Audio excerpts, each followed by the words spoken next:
ৰাজ্যৰ মুখ্যমন্ত্ৰী ডক্টৰ হিমন্ত বিশ্ব শৰ্মাৰ বিৰুদ্ধে এইবাৰ ৰাজপথত যুঁজ দিবলৈ সাজু হৈছে প্ৰদেশ কংগ্ৰেছৰ সভাপতি গৌৰৱ গগৈ। গৌৰৱ গগৈয়ে মন্তব্য কৰিছে যে যদি হিমন্ত বিশ্ব শৰ্মাৰ সাহস আছে তেনেহ'লে মোৰ বিৰুদ্ধে সন্মুখৰ পৰা যুঁজ দিয়ক। আনহাতে হিমন্ত বিশ্ব শৰ্মাক সমালোচনা কৰি গৌৰৱ গগৈয়ে মন্তব্য কৰিছে যে ভাৰতবৰ্ষৰ ভিতৰতে আটাইতকৈ দুৰ্নীতিগ্ৰস্ত মুখ্যমন্ত্ৰী হৈছে হিমন্ত বিশ্ব শৰ্মা।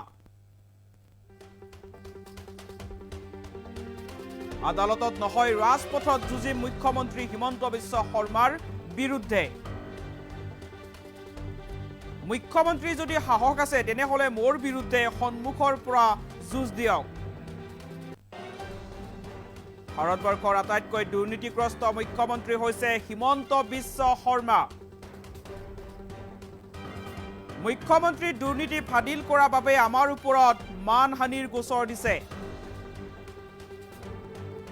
মই যদি পাকিস্তানৰ এজেণ্ট SITয়ে মোক কিয় প্ৰশ্ন নকৰিলে? হিমন্ত বিশ্ব শৰ্মাই জানেই মোৰ বিৰুদ্ধে অনা সকলোবোৰ অভিযোগ মিছা। সেইবাবে মোৰ ওচৰলৈ SIT নপঠালে মুখ্যমন্ত্ৰী হিমন্ত বিশ্ব শৰ্মাই। হিমন্ত বিশ্ব শৰ্মাৰ বিৰুদ্ধে এতিয়া সৰব হৈছে প্ৰদেশ কংগ্ৰেছৰ সভাপতি গৌৰৱ গগৈ। এটা গুৰুত্বপূৰ্ণ খবৰ জনাইছো, ৰাজ্যৰ মুখ্যমন্ত্ৰী হিমন্ত বিশ্ব শৰ্মাক এইবাৰ প্ৰত্যাহ্বান জনাইছে প্ৰদেশ কংগ্ৰেছৰ সভাপতি গৌৰৱ গগৈয়ে। গৌৰৱ গগৈয়ে মন্তব্য কৰিছে যে আদালতত নহয় হিমন্ত বিশ্ব শৰ্মাৰ বিৰুদ্ধে এইবাৰ ৰাজপথত যুঁজ দিবলৈ সাজু হৈছো আৰু মুখ্যমন্ত্ৰী হিমন্ত বিশ্ব শৰ্মাৰ যদি সাহস আছে তেনেহ'লে মোৰ বিৰুদ্ধে সন্মুখৰ পৰাই যুঁজ দিয়ক। ভাৰতবৰ্ষৰ আটাইতকৈ দুৰ্নীতিগ্ৰস্ত মুখ্যমন্ত্ৰী হৈছে হিমন্ত বিশ্ব শৰ্মা আৰু হিমন্ত বিশ্ব শৰ্মা আৰু পৰিয়ালৰ দুৰ্নীতি ফাদিল কৰাৰ বাবে এতিয়া আমাৰ ওপৰত কংগ্ৰেছৰ নেতাসকলৰ ওপৰত এতিয়া মানহানিৰ গোচৰ দিছে। সমান্তৰালভাৱে পাকিস্তান প্ৰসংগত গৌৰৱ গগৈয়ে মন্তব্য কৰিছে যে যদি মই পাকিস্তানৰ এজেণ্ট তেনেহ'লে SITয়ে মোৰ ওপৰত কিয় তদন্ত নকৰিলে? হিমন্ত বিশ্ব শৰ্মাই জানেই যে মোৰ বিৰুদ্ধে যিবোৰ অভিযোগ আনিছে এই সকলোবোৰ অভিযোগেই মিছা আৰু সেইবাবেই SIT নপঠালে মোৰ ওচৰলৈ মুখ্যমন্ত্ৰী হিমন্ত বিশ্ব শৰ্মা। এনেদৰে এতিয়া প্ৰদেশ কংগ্ৰেছৰ সভাপতি গৌৰৱ গগৈয়ে মুখ্যমন্ত্ৰী হিমন্ত বিশ্ব শৰ্মাৰ বিৰুদ্ধে সৰব হৈছে। সমান্তৰালভাৱে মুখ্যমন্ত্ৰী হিমন্ত বিশ্ব শৰ্মাক এইবাৰ প্ৰত্যাহ্বান জনাইছে গৌৰৱ গগৈয়ে। গৌৰৱ গগৈৰ মন্তব্য আছে, মন্তব্য আগবঢ়াইছো। জনতা আদালতৰ ভিতৰত এজন ৰাজনীতিবিদ দৰে আমাৰ লগত সন্মুখৰ পৰা ফাইট কৰক। আমিও কেছ দিব পাৰিলোহেঁতেন। মোক যে কৈছে আমাৰ ওপৰত যে পাকিস্তান সম্পৰ্কত যে অভিযোগ আনিছে মোৰ ওপৰত কেছ দিব লাগে, মোক কেছ দিবলৈ মন নাই। মই এজন ৰাজনীতিবিদ, মই জনতাৰ বিবেক ওপৰত মই বিশ্বাস কৰোঁ। অসমৰ ৰাইজে যে কি সঁচা কি মিছা ভালদৰে জানে তাৰ ওপৰত মোৰ বিশ্বাস। মই এজন ৰাজনীতিবিদ, মই ৰাস্তাত মই যুঁজিবলৈ বিচাৰোঁ হিমন্ত বিশ্ব শৰ্মা ডাঙৰীয়া, কোৰ্টত নহয়। গতিকে মই জানো সত্য মোৰ লগত, মই জানো যে মই যিখিনি কথা কৈছো সঁচা। তেওঁ ভয়াতুৰ আমাৰ পৰা শংকিত হৈছে, আমাৰ পৰা ভয় কৰিছে, আমাৰ কথাখিনি স্তব্ধ কৰিবলৈ বিচাৰে। সেইকাৰণে তেওঁ জানে যে জনসাধাৰণৰ মাজত এইখিনি কথা যথেষ্ট প্ৰচলিত আৰু সেইকাৰণে জনতাৰ ওপৰত তেওঁলোকৰ বিশ্বাস নাই, জনতা আদালতৰ ওপৰত তেওঁলোকৰ বিশ্বাস নাই। ইমান কৰিলেও আমি পৰৱৰ্তী দিনত কংগ্ৰেছ দলে কি আইনী পদক্ষেপ ল'ব লাগে তাৰ ওপৰতো আমি বিচাৰ কৰিম। নিশ্চয় যিজনৰ মান নাই তেওঁ হানি কেনেকৈ হ'ব পাৰে? যিজনৰ মান নাই তেখেতৰ হানি কেনেকৈ হ'ব পাৰে?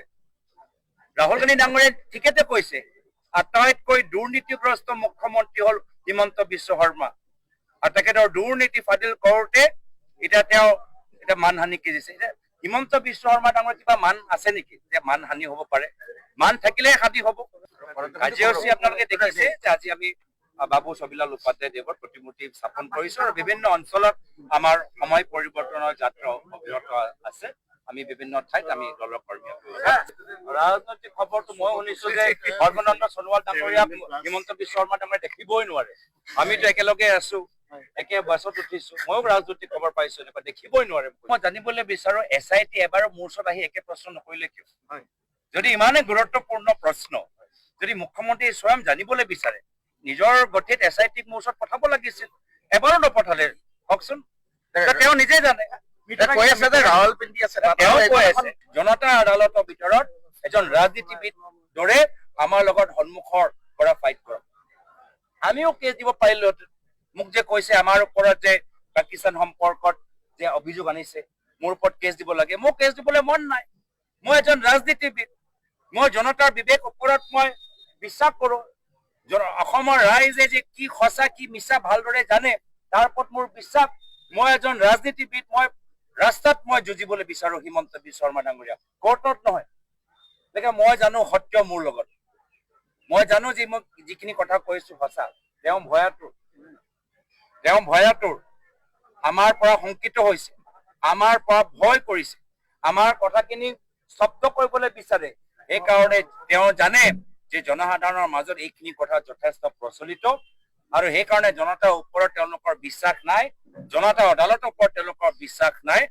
ইমান কৰিলেও আমি পৰৱৰ্তী দিনত কংগ্ৰেছ দলে কি আইনী পদক্ষেপ ল'ব লাগে তাৰ ওপৰত আমি বিচাৰ কৰিম। নিশ্চয় যিজনৰ মান নাই তেওঁ হানি কেনেকৈ হ'ব পাৰে, যিজনৰ মান নাই তেখেতৰ হানি কেনেকৈ হ'ব পাৰে। ৰাহুল গান্ধী ডাঙৰীয়াই ঠিকেতে কৈছে, আটাইতকৈ দুৰ্নীতিগ্ৰস্ত মুখ্যমন্ত্ৰী হ'ল হিমন্ত বিশ্ব শৰ্মা, আৰু তেখেতৰ দুৰ্নীতি ফাদিল কৰোঁতে এতিয়া তেওঁ মানহানি কৰিছে। হিমন্ত বিশ্ব শৰ্মা ডাঙৰীয়া কিবা মান আছে নেকি যে মানহানি হ'ব পাৰে? মান থাকিলেহে হানি হ'ব। কাৰ্যসূচী আপোনালোকে দেখিছে যে আজি আমি বাবু ছবিলাল উপাধ্যায় দেৱৰ প্ৰতিমূৰ্তি স্থাপন কৰিছো, আৰু বিভিন্ন অঞ্চলত আমাৰ সময় পৰিৱৰ্তনৰ যাত্ৰা অব্যাহত আছে। আমি বিভিন্ন ঠাইত আমি দলৰ কৰ্মী। ৰাজনৈতিক খবৰটো মই শুনিছো যে সৰ্বানন্দ সোণোৱাল ডাঙৰীয়া হিমন্ত বিশ্ব শৰ্মা ডাঙৰীয়া দেখিবই নোৱাৰে। আমিতো একেলগে আছো, একে বাছত উঠিছো, ময়ো ৰাজনৈতিক খবৰ পাইছো, এনেকুৱা দেখিবই নোৱাৰে। মই জানিবলৈ বিচাৰো SIT এবাৰো মোৰ ওচৰত আহি একে প্ৰশ্ন নকৰিলে কিয়? যদি ইমানে গুৰুত্বপূৰ্ণ প্ৰশ্ন, যদি মুখ্যমন্ত্ৰী স্বয়ং জানিবলৈ বিচাৰে, নিজৰ গঠিত SIT মোৰ ওচৰত পঠাব লাগিছিল, এবাৰো নপঠালে। কওকচোন, তেওঁ নিজে জানে। কৈ আছে যে ৰাহুল পিন্ধি আছে।